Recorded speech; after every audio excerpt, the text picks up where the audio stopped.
You are watching Scratch TV channel on YouTube.com.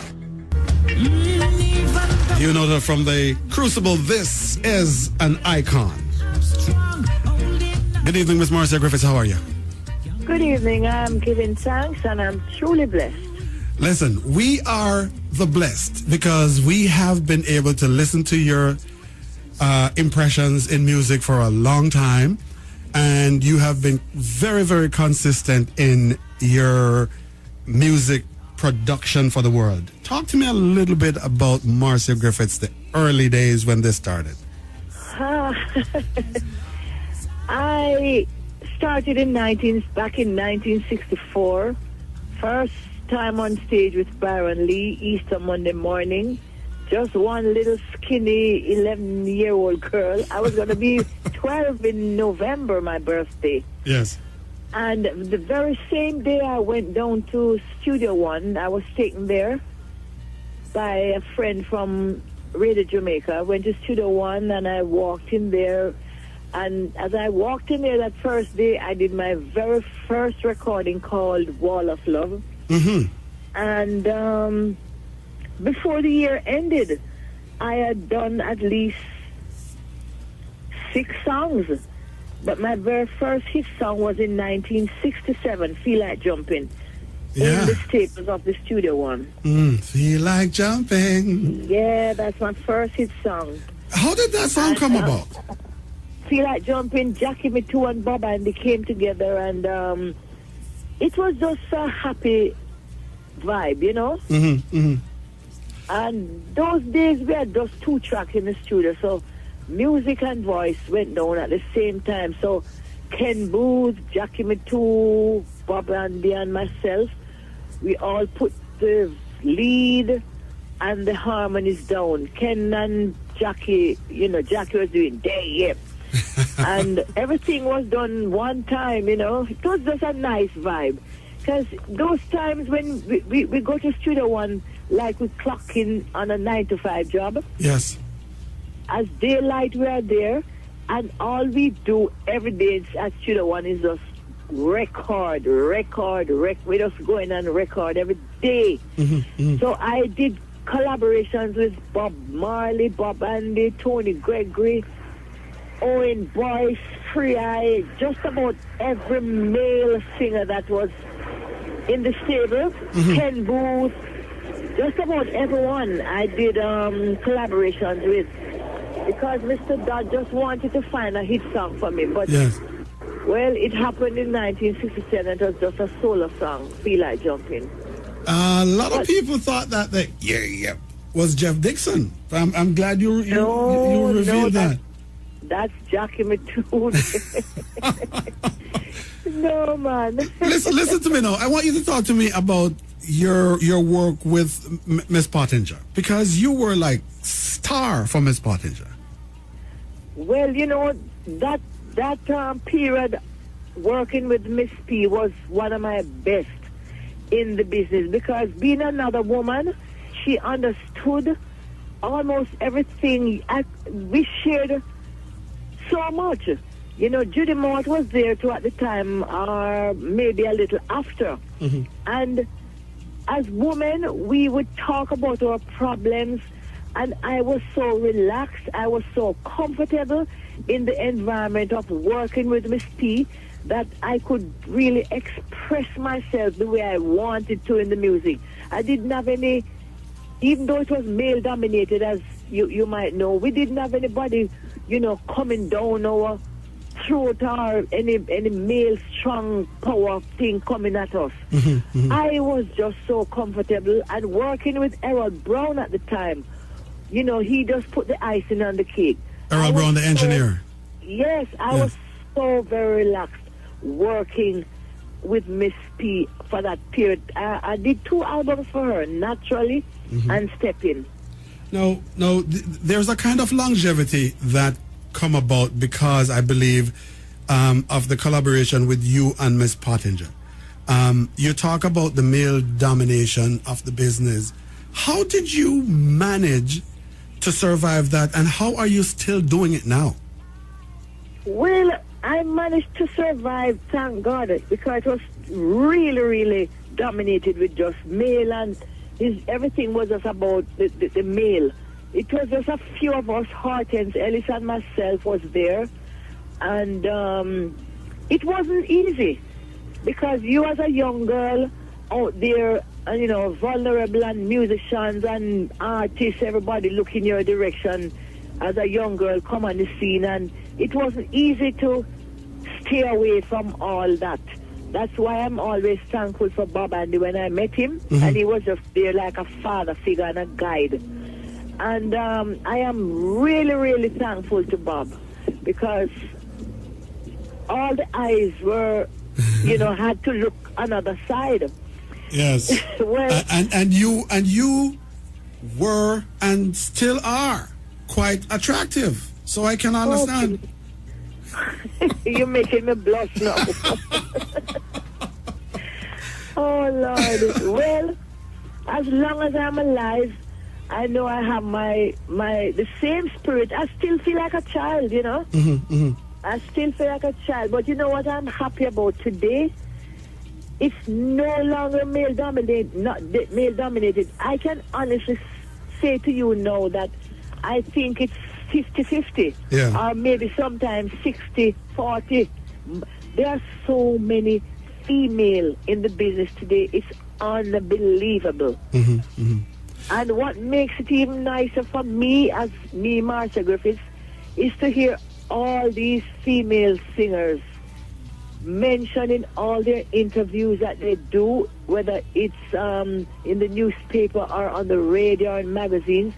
Every single one of them make mention that I have been their inspiration, and I have been their role model, and I'm the one who inspired them. And most of them started out singing some of my songs. It's one of the greatest accomplishments for me as a woman in this business.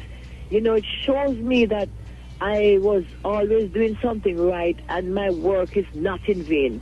If people can sit by and admire you and try to emulate you, and you inspire and, you know, bring about such a positive change, to see so many women in the business, it is no money in the world can buy certain things, and that's one of the things money cannot buy, that I am very happy about today in the business. You know, it's no more male dominated.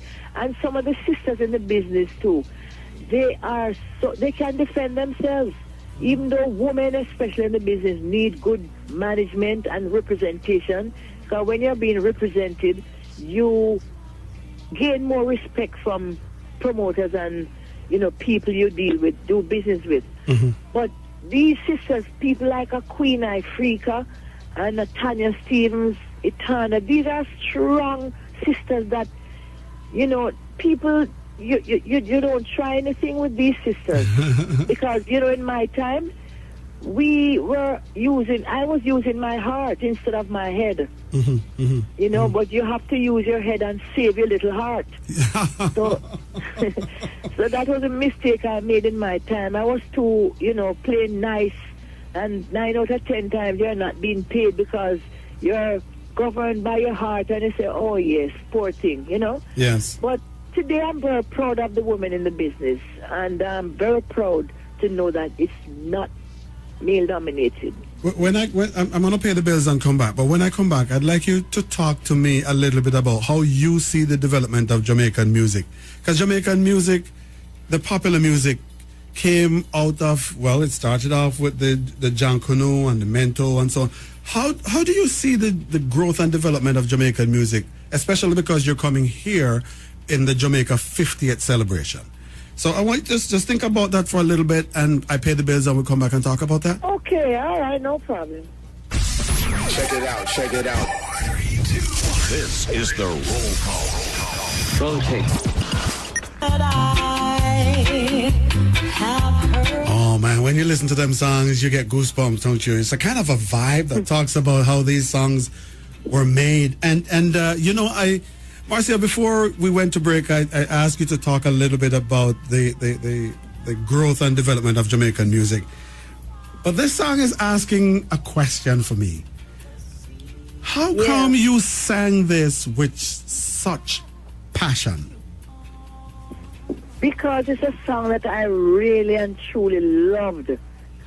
You know, when I heard Bunny Wailer doing the song on stage, I think he usually do it like in a ballad style, and the melody was so sweet. Because I am a person, I'm weak for sweet melodies, and Dreamland happens to be one of the songs with a sweet melody. So I just love the song. That's the reason why I express it, you know, and even when I do it on stage, it's the same feeling I get doing it. Well, I'm telling you, that feeling is just pouring out of the song, and we thank you for doing that. Now, talk to me a little bit about how you see the music develop. Because I remember as a kid, Jankano music was the, when you hear the drums coming down the road, you head out, Yeah. and that was the big party, right? So, John Kuno, yeah. Well, our music started from, what was it? It was, well, I know the Mentor was kind of like the Mentor. biggest pop music that we had, was right? the Mentor. It Yes. was the Mentor. Yeah. And then we went into the ska, rock steady, and, you know, the different genre. Then we went into reggae. Yes. But without a doubt, even the blind man can see and feel and sense that the music has grown. The music was taken to the four corners of the earth. Not just Bob Marley, because there are so many icons that really, but Bob is one of the main persons who took the music to the four corners of the earth. You know, we have people like a Jimmy Cliff, Peter Tosh, Freddie McGregor, you know, just to name a few. Yes. So many of our icons. Even Joseph Hill from Culture. From Culture, yes. He was one of the biggest artists in Africa. I couldn't believe it when I saw the response that Joseph Hill got in different parts of Africa. Yes. So the music has definitely grown and taken all over. When we see people, you know, on the international market, people like Stevie Wonder and a whole lot of different international artists covering songs, doing reggae. Yeah. We yeah. know that the music has grown. And once the music has grown, our little island, Jamaica, definitely grows. Yeah. And it goes on the, you know, a lot of our icons put Jamaica on the map. Let's You know, talk. Jamaica, everybody comes to Jamaica just to see where Bob Marley was. We usually make his music every day. The museum is packed with buses, with tourists coming in to just look and to see, you know, so things like that. You know, everybody knows about Jamaica because our sports, we have so much talent. We are so talented, our little island, Jamaica. So we know that we grew and we deserve where we are now 50 years after we got our independence. You know, it's just one thing I always say that I pray, wish and pray that would change and, you know, positively, and is the violence and the crime. But outside of that, and it's just the people, it's nothing to do with the island and the place. It's just some of our people. But outside of that, I think we have grown beautifully, blossomed, and now we are blooming, and it's harvest time. And we still have a long way to go, but I am so proud to be Jamaican. Very, very proud to know that I have contributed and I am a part of the whole industry and the growth of whatever we are celebrating today. Now, you talk a little bit about the world and Marley and so on. Now, Marley, after Marley signed to Island Records, it was Bob Marley and the Wailers, which included Tosh and Bunny and so on. And then that didn't quite pan out the way the Wailers wanted it to. And so the replacement came. There's a time to change the lineup. And Marley came for the Songbirds. Hey, the three little birds. Well, maybe it's not how the Wailers wanted. It's how God ordained it to be. You got it. Yes. Because I want to tell you this now. The sound that was the Wailers before the I3s, it changed, didn't it? But it maintained a certain melodious quality to it. How do you see that? Yes. Well, I am not amazed.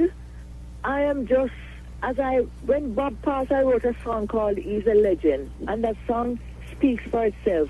Because I say in that song, it's a blessing that, we have been so privileged to share such wonderful moments with such a man.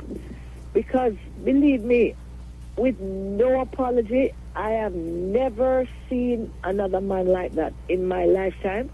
And I am so happy that I knew who this man was before he passed. I knew that this man was not an ordinary man. And I think we were blessed to have been chosen to work alongside with this man, because everything happened so strange. I was doing some shows and I invited Judy and Rita to come and do harmonies for me for the weekend. And it turned out beautiful. And then we had a little jam at the end of my performance, and the audience was just so overwhelmed with what we were doing. And they encouraged us to form a group. And then we decided we'd form the group, and I said, let's call ourselves I3. Yes. And I explained to Rita, she wanted to know what is. So I said, it's like saying we three. So we formed the group, and right there and then was that time that Peter, Bob, and Bunny had differences, and they had a fallout. And immediately, Bob heard that we had formed this group and just invited us to come in and do Natty Dread. Natty Dread went to the #1 spot right away after we recorded with Bob. Then we did Jaliv, then ended up doing the entire Natty Dread album. And the rest, of course, is history. We did all the other albums since and toured extensively with Bob. As I said earlier, we became his three little birds. Yeah, go ahead. No, I'm just saying we were such a major part of the whole thing that sometimes if we are performing and we have 2 or 3 encores, and Bob would say, well, I3s, I say, and we say, well, we're tired, we're not going back. We're tired. He would not go back because he knew that it would not be the same, So Yes. I am very happy that I was a part of that experience.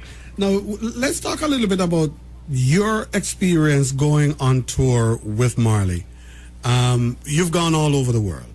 And I know that some places that you go, you've heard the stories of artists who were there before you. Do you have any of those kind of stories you can tell? And then can you talk to us a little bit about what is the real experience of touring with Marley? No, I didn't get that part. You said who was there before? Like sometimes you go to perform at a place, and then people will tell you that such and such an artist from Jamaica was here. Oh, okay. Can you connect with anybody? Like, for example, you went there, Jimmy Cliff was there like 2 months ago, and people talk about that. Yes. Well, I have been a couple of places with Bob, and let me tell you, I can't even is who was not there. Most of the places that we have been, we hear about some real famous persons that just left there, and we can see the autographs. I remember even in Italy where we stayed one time, and in Bob's room, we all rush inside there to see the signature of His Imperial Majesty in the same room. There you go. Where Bob stayed. Yes. And I mean, he was so thrilled and overwhelmed. I don't think Bob slept that night. But different places we go, and we would hear about different artists who just left there. Some real famous people, Yes. Yeah. And it goes on to show me as another solo artist that even after Bob had passed, and certain of the places I went with Bob for the first time, for example, Japan, when I went to Japan with Bob in the 70s, late 70s, I made a vow that I would never go back to Japan because it was so far. Yeah. But you know what? I found myself going back to Japan every year. And when I went back there the very first time after I went with Bob, I was amazed because Bob went to all these places, Australia, New Zealand, all over the places, Japan, and he sowed seeds for the first time. And when I went back there as a solo artist to do my solo performances, I was I was knocked out. Yeah. I couldn't believe that the seeds that Bob passed through these places and sowed, they had grown, blossomed, and everything was beautiful. The music was all over the place. The Japanese embraced reggae music. Right now, I think reggae music is biggest in Japan more than anywhere else.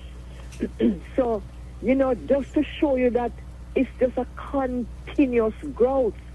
You know, it just never stops. The music is always growing because I could say, well, I was here with Bob before, now I'm here by myself, and things like that, you know? Yeah, yeah.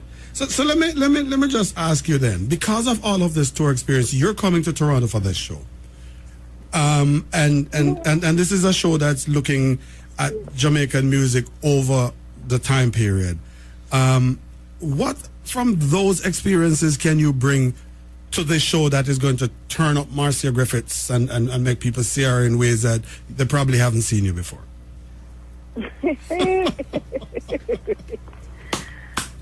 That's a good one. Well, a place like Toronto, where I call my home away from home, because I always say that I think I have my best audience in Toronto. It's like a family vibe. Every time I come to Toronto, I feel like I'm at home. Yes. My audience, you know, they are just something else, and I love them truly. But you know what? Coming to a place where I've been several times, I always try to do a little of everything that may be something that I've never done before, and do a mixture, a variety. You never can tell, because I am lucky to be able to perform to a audience that I cut across maybe the age barriers. So I have young people coming to my show, all different ages. So I have to relate to my audience in a different kind of way to give them a little of everything, because you never can tell who might be there and want to hear certain songs that I've never performed before. Yeah. So I try to keep it always fresh, you know, something that not pleasant surprises, I would say. One of the things I can tell is that I have never gone to a Marcia Griffiths concert and not enjoy myself. So I can tell you that Really? Toronto is coming out looking for that vibe. Of course. Well, Of course. Of course, let me tell you, there are certain songs, you know, that you definitely have to do. Yes. There's no two-way about that. There's no going around that. Certain songs you must perform, but, you know, there are songs that maybe people keep asking for that I've never done, that I would love to do. Yeah. Because my duty when I go on stage is to please my audience and make everyone happy and leave everyone satisfied, you know, because it's a musical upliftment and you should be uplifted. You should be able to teach and educate and uplift people and to touch people's soul. Because this doesn't happen quite often, you know. Yes. Well, you know, we're looking forward to you coming. And I can't wait. And we thank you for taking the time to share with us. And I know that you have fun, because I can see it when you're on stage. And most definitely. and celebrating Jamaica 50, Fab Five, John Holt doing Fab Five doing the 60s, John Holt doing the 70s. You're covering the 80s, King Yellowman doing the 90s, Maxi Priest doing the decade of 2000, 2010, Beanie Man. This is going to be like Wow. crazy, crazy. And we're looking so much forward. It's a climax. It's a climax. Yes, indeed. And I'm going to tell you, when you come, I'm asking you to look out for the Toronto performers. Look out for Steele. Look out for Exco Levi. Look out for J. Douglas. And look out for the Mark. Exco Levi and myself have a combination. I don't know if you heard it. Yes. There you go. There you go. I listen, every time you say something, it draws me in a different tangent. Do you remember having conversations with young artists and giving them advice about how to grow and develop in the music and how to stay sane like you are saying? Can you just say something to the audience listening, because there are tons of people listening who are artists who would love to get some good solid advice. Anything you got to say to them? But my advice is what I said earlier, especially even if it's a male or a female, and especially the female, my advice always to every artist, you must have good representation. And a lot of people posing today as managers and this and that, but they don't have no experience and they cannot help the artist because they don't want to profile and, but it's not about that. You have to have some experience and represent the artist properly because the artist gets more respect, more recognition, and, somebody who can do a lot for the artist, because you have a lot of talented artists there, Yes. But they just need someone to pave the way to see them through. Yes. There are so many talented artists out there, but if you don't have someone who can really go there and really pave the way for that artist, you never hear anything about that person. So you need to, the artists need to line up themselves. And you see, humility is the greatest thing. It's not too many of the artists come out there and hype and just fall by the wayside. Yes, yes. If there's no humility, because the Bible says, he that exalted himself shall be abased. But when you humble yourself, you will be exalted. So as long as you humble yourself and you show yourself that you have a God-given talent and you can do what you can do best, there is no two way about it. Yes. You will excel, definitely. And if there's anything I can do as an artist, because every day I meet young upcoming artists and I turn them on to producers who can help them. Right now, as I'm speaking to you, Donovan Germain is here with me, and he's the producer from Penthouse Records, and he helps. I can't even begin to tell you. Right now, Romain Virgo is in his stable, and a lot of the rising star artists, he has produced a lot of them and made them into superstars. Well, so anything I can do to help artists along the way, I beg them all the time to just let me know, and I'll do what I can. well, we're looking forward to you coming in here. Tell Donovan we say howdy. Yeah, man, will do. And we're looking forward, and we know you're going to have fun. And this is a great company to be in. Thank you so much for sharing some time with us. I have to tell you this before I go. It's the most interesting lineup and the whole thing. I've never been on anything like this. It's like it goes in stages. You got and it. Climax, It's very interesting. Oh, my sister, we're looking forward. Thank you so much. Same here.